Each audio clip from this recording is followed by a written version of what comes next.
Alright, so if last week's episode made all the girls melt, the moment I saw those twins, I knew this episode was going to be more for the guys. That being said, let's jump into this week's Bleach 1000 Year Blood War episode titled The Holy Newborn. Right off the bat, I'm giving it a 4.5 out of 5.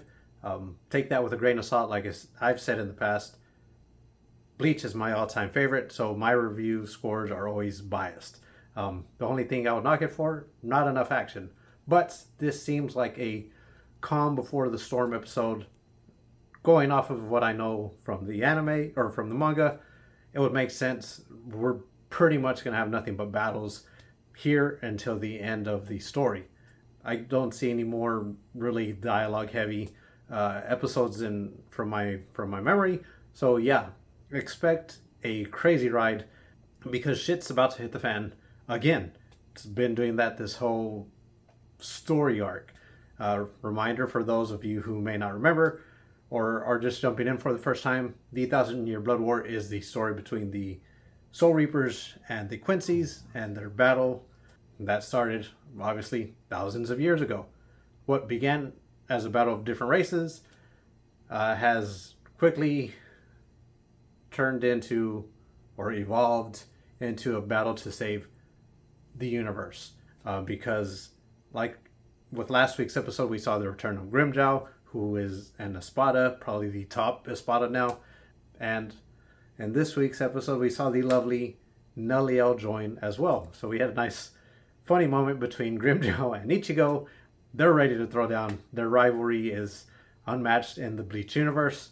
So we had a nice little moment with those two, and we saw Neliel kind of jump on Ichigo, which made Orihime very jealous, which is super cute because she seems to be the only character that ever makes Orihime jealous. And the way they drew her, she was, embarrassed. Her hair was messed up.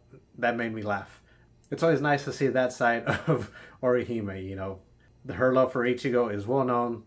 So that's a nice, cute little character moment. During that, we saw Neliel scolding Grimjow. Grimjow was ready to throw down with her. She brought up her ranking as the number 3 Espada, where he was the number 6 Espada.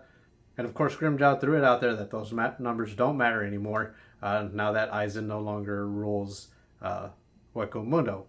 And I obviously believe him, which is why I think he's probably the stronger of the remaining Espada, him, Haribel, and Neliel, because he's not one to just sit on his ass. I guarantee he's been training. He probably trained Orihime and Chad, because if you remember in Core 1, they were off training with someone, and in this episode we find out that it was all a part of Kisuke's plan.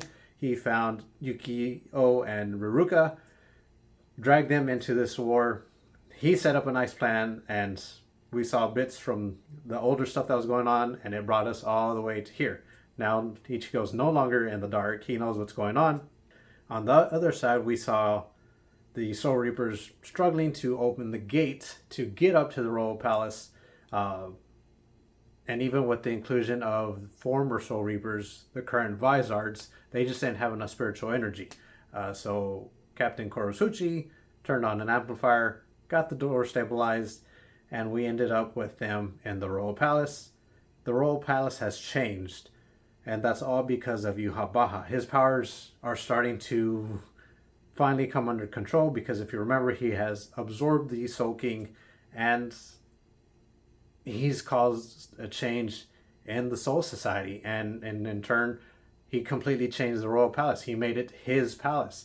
As Byakuya states, he made the battleground beneficial to the Quincy's. So that's going to play a key factor in the upcoming battles because they can manipulate spiritual pressure in a way that's going to benefit them. So just keep that in mind. All the pieces are starting to get set. We saw Uryu kind of have a couple of reflection moments. I'm starting to wonder if he's second guessing his decision. We saw all the Stern Ritter in a state of confusion with the exception of Yhwach's number 2. He's always been a level head when it comes to the Quincy army. And it was very interesting for me that I saw his face demeanor completely change whenever he mentioned destroying the invading Soul Reapers. Knowing what I know from the manga, I think they're going to give him a lot of interesting moments in the upcoming fights, so pay attention to that. One other thing that I found very interesting is that head captain Shunsui has a bad habit of talking to himself. And it's not even a bad habit, it's just an interesting fact. He's mentioned to himself that he's going to avenge the sacrifice of Ukitake. That just shows, his love for his brother, basically. And then whenever he sees this palace come up, he makes a comment under his breath. It's just adding some salt and pepper to his character, which I absolutely love. And they've been doing that throughout this story arc or anime arc more in this core. Obviously, this is where a lot of the new stuff was going to come into play, because this part of the manga is where things were rushed. And Tite Kubo and the staff at Period Films are really working together to build a world, or give this world that we've already been a part of for decades more depth, which I absolutely love. And on top of that, we've seen more songs coming up. There was a tease of a new song on this episode, and a potential new song for Aizen on the last episode. So all this stuff has been insanely good. Another banger, like I said, 4.5 out of 5.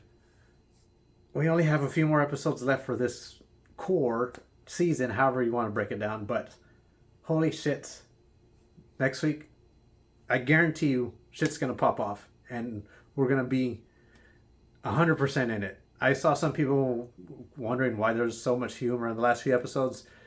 Like I said, I think this is the legit calm before the storm, because things are really going to pick up in the next few episodes. So that's where I want to end it. I hope you have a good one, and I will talk to you later.